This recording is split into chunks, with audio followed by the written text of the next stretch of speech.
तो आज के इस प्रश्न और उत्तर में आप सबका स्वागत है। आप सबको जय मसीह की। तो इसका पहला प्रश्न है, बाइबल में ऐसा कौन है जो एक नगर बसाने के बाद उसे अपने पुत्र के नाम से नामित किया था, यानी कि अपने पुत्र के नाम पर रखा था। तो इसका सही जवाब आपको अगर पता है तो नीचे कमेंट करिए, और इसका सही जवाब मैं बताता हूँ। इसका सही उत्तर है कैन है।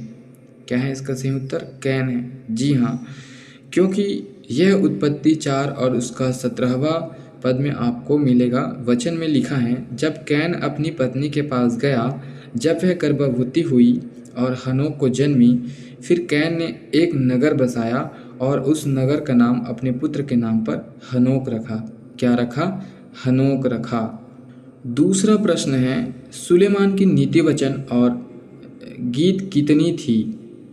तो अगर इसका जवाब पता है तो नीचे कमेंट में बताएं। तो इसका सही जवाब है 3000 नीति वचन और 1005 गीत। इसके बारे में पहला राजा 4 और उसका 32 पद में हमें वचन में देखने को मिलता है, क्योंकि उसमें लिखा है, उसने 3000 नीति वचन कहे और उसके 1005 गीत भी हैं। तो इसका सही जवाब यही है, 3000 नीति वचन और 1005 गीत। तीसरा प्रश्न है, हारून की मृत्यु किस पर्वत पर हुआ था और मृत्यु के समय उसकी कितनी आयु थी, या उसकी आयु कितनी थी? तो इसका सही जवाब आपको अगर पता है तो नीचे कमेंट करके हमें बताएं। तो इसका सही जवाब मैं बताता हूँ। हारून की मृत्यु होर पर्वत पर हुई थी और उस वक्त उसकी आयु 123 वर्ष था, क्योंकि इसके बारे में गिनती 33 और 39 पद में वचन में इस प्रकार लिखा है, और जब हारून होर पर्वत पर गया था तब वह 123 वर्ष का था। क्या था? 123 वर्ष का था, यानी कि उसकी आयु 123 वर्ष थी। तो चौथा वचन है, प्रभु के लिए एक दिन कितने वर्ष होता है? प्रभु के लिए एक दिन कितने वर्ष होता है? अगर आपने वचन पढ़ा है तो आप सही जवाब नीचे कमेंट में हमें ज़रूर बताएं। अब मैं बताता हूँ इसका सही जवाब। तो इसका सही जवाब हमें मिलेगा दूसरा पतरस 3 और 8वां पद में, यानी कि दूसरा पतरस 3 अध्याय उसका 8वां वचन में हमें मिलेगा। वचन में इस प्रकार लिखा हुआ है, हे प्रियो, यह एक बात तुमसे छिपी न रहे कि प्रभु के यहाँ एक दिन 1000 वर्ष के बराबर है और 1000 दिन एक दिन के बराबर है। इसका सही जवाब 1000 वर्ष है, यानी कि प्रभु के लिए कोई भी काम कठिन नहीं है। वो एक दिन का काम 1000 वर्ष में भी कर सकते हैं और 1000 वर्ष का काम एक दिन में भी कर सकता है। यानी कि प्रभु के लिए कोई भी काम कठिन नहीं है। वो 1000 वर्ष के कामों को एक दिन में आराम से कर सकते हैं। उसके लिए कोई भी काम असंभव नहीं है। सब काम प्रभु के निकट संभव है। तो इसका पांचवा प्रश्न है, जब मैंने पृथ्वी की नींव डाली तब तू कहाँ था? यदि तू समझदार हो तो उत्तर दे। यह प्रश्न परमेश्वर किससे पूछा था? अय्यूब इसका सही उत्तर है। क्या है? अय्यूब इसका सही उत्तर है, और यह अय्यूब 38 और उसका चौथा पद में हमें मिलेगा। तो आगे बढ़ते हैं। इसका छठा प्रश्न, बाइबल के अनुसार सृष्टि का अंत कब होने वाला है? क्या है इसका सही जवाब?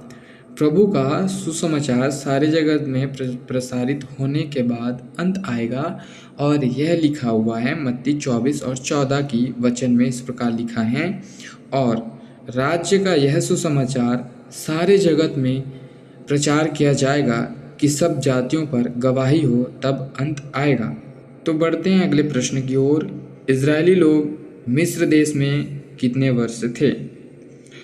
तो इसका सही जवाब है 430 वर्ष, क्योंकि निर्गमन 12:40 कहता है, मिस्र में बसे हुए इजरायलियों को 430 वर्ष बीत गए थे। कितने वर्ष बीत गए थे?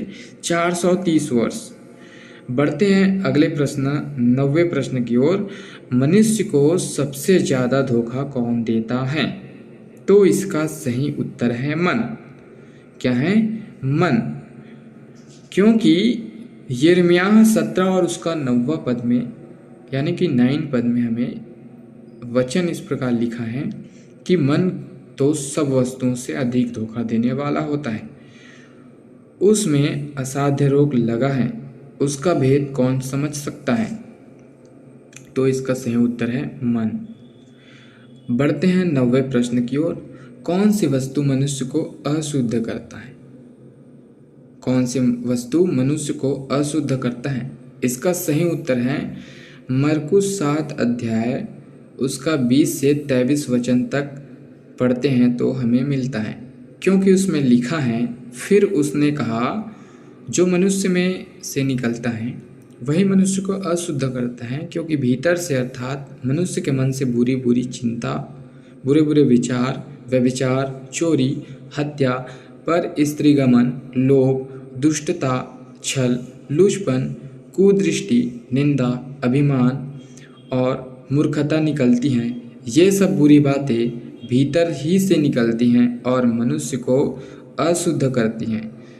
तो इसका सही जवाब आप मरकुस अध्याय 7 उसका 20 से 23 तक सभी वचनों में आपको मिल जाएगा। तो बढ़ते हैं अगले प्रश्न की ओर। गोलियात युद्ध के लिए इजरायलियों को कितने दिन तक ललकारता रहा? इसका सही जवाब है 40 दिन तक, क्योंकि पहला शमूएल 17 उसका 16वां वचन इस प्रकार से लिखा है, वह पलिश्ती तो 40 दिन तक सवेरे और सांझ को निकट आकर खड़ा हुआ करता था। क्या हुआ करता था? वह पलिश्ती तो 40 दिन तक सवेरे और सांझ को निकट आकर खड़ा हुआ करता था। तो इसका सही जवाब है 40 दिन। बढ़ते हैं अगले प्रश्न की ओर। तो गधे के जबड़े की हड्डी से सिमोन ने कितनी पलिश्तियों को मारा था? तो अगर इसका जवाब आपको पता है तो आप हमें नीचे कमेंट में बताएं। इसका सही जवाब है 1000। क्या है? 1000 पलिश्तियों को मारा था, क्योंकि यह वचन न्यायों 15:16 में इस प्रकार लिखा हुआ है, तब सिमोन ने कहा, गधे के जबड़े की हड्डी से ढेर के ढेर लग गए। गधे के जबड़े की हड्डी ही से मैंने हजार पुरुषों को मार डाला था। पढ़ते हैं अगले प्रश्न की ओर। जातियों की मूल पिता कौन है?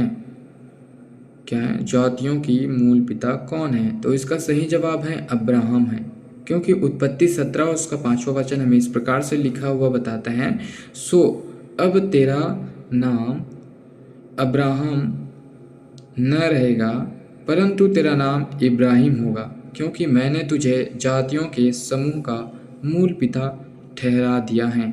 क्या ठहराया है? जातियों के समूह का मूल पिता। अब बढ़ते हैं अगले प्रश्न की ओर। यीशु उठने के बाद चेलों को कितने दिन तक दिखाई देता रहा? तो इसका सही जवाब है 40 दिन। क्या है? इसका 40 दिन सही जवाब है, क्योंकि यह प्रेरितों के काम 1 और उसका 3 पद में वचन इस प्रकार से लिखा है, और उसने दुख उठाने के बाद पहुंच से पड़े प्रमाणों से अपने आप को उन्हें जीवित दिखाया, और 40 दिन तक वह उन्हें दिखाई देता रहा और परमेश्वर के राज्य की बातें करता रहा, यानी कि परमेश्वर के वचनों को बताता रहा। तो इसका सही जवाब है 40 दिन। बढ़ते हैं अगले प्रश्न की ओर। बाइबल की सबसे छोटी पद कौन सुसमाचार में देखने को मिलता है? यानी कि कौन से सुसमाचार में देखने को मिलता है?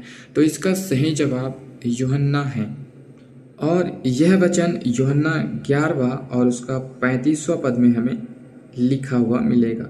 लिखा है, यीशु के आंसू बहने लगे। बढ़ते हैं अगले प्रश्न की ओर। बाइबल के अनुसार सबसे अधिक नम्र व्यक्ति कौन है? तो इसका सही जवाब है मूसा है, क्योंकि इसके बारे में गिनती 12 और 3 में वचन में इस प्रकार लिखा है, मूसा तो पृथ्वी भर के रहने वाले मनुष्यों से अधिक नम्र स्वभाव का था। बढ़ते हैं अगले प्रश्न की ओर। मनुष्य किसका प्रतिरूप है?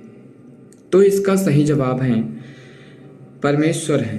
क्या है? इसका सही जवाब परमेश्वर है, क्योंकि उत्पत्ति 1 अध्याय 26 और 27वां वचन में इस प्रकार लिखा हुआ है, फिर परमेश्वर ने कहा, हम मनुष्य को अपने स्वरूप के अनुसार अपनी समानता में बनाएं और वे समुद्र के मछलियों और आकाश के पक्षियों और घरेलू पशुओं और सारी पृथ्वी पर और सब रेंगने वाले जंतुओं पर जो पृथ्वी पर रेंगते हैं अधिकार रखे।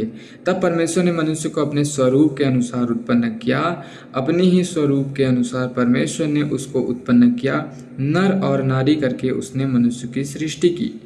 तो इसका सही जवाब है परमेश्वर। बढ़ते हैं अगले प्रश्न की ओर। एक व्यक्ति अपने भाई की अपराध कितनी बार क्षमा कर सकता है? तो इसका सही जवाब है 70 गुणित 7 बार, यानी कि 70 को मल्टीप्लाई करना होगा 7 से, क्योंकि मत्ती 18 अध्याय उसका 21 और 22 वचन में हमें इस प्रकार से लिखा हुआ मिलता है। वचन में पतरस के द्वारा पूछे गए इस सवाल का जवाब देकर प्रभु यीशु मसीह ने उससे कहा, मैं तुझसे यह नहीं कहता कि 7 बार, वरन 7 बार के 70 गुने तक, अर्थात प्रभु के अनुसार एक व्यक्ति अपने भाई को आजीवन क्षमा करते रहना चाहिए। तो इसका सही जवाब भी आजीवन ही है। तो बढ़ते हैं अगले प्रश्न की ओर। मनुष्य का जीवन किसके समान है? तो इसका सही जवाब भाप है। क्या है? भाप। क्योंकि इसके बारे में लिखा है याकूब 4 और 14 वचन में इस प्रकार से लिखा हुआ है, और यह नहीं जानते कि कल क्या होगा। सुन तो लो, तुम्हारा जीवन है ही क्या?